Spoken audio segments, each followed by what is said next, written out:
காலை வணக்கம். தினம் ஒரு திருக்குறள்.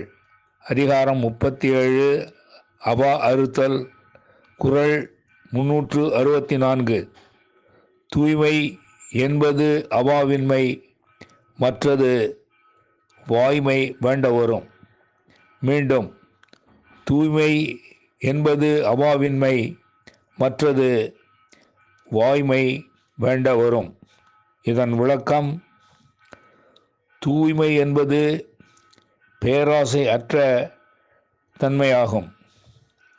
அத்தூய்மை வாய்மையை நாடுவோர்க்கே வாய்க்க வல்லது என்பதை அறிந்து கொள்க. தூய்மை என்பது பேராசை அற்ற தன்மையாகும். அத்தூய்மை வாய்மையை நாடுவோர்க்கே வாய்க்கும் என்பதை அறிந்து கொள்க. நன்றி, வணக்கம் கூறி உங்களிடமிருந்து விடைபெறுவது தேரெழுந்தூர் கோசகன் என்கிற டிவி நாராயணன், சென்னை.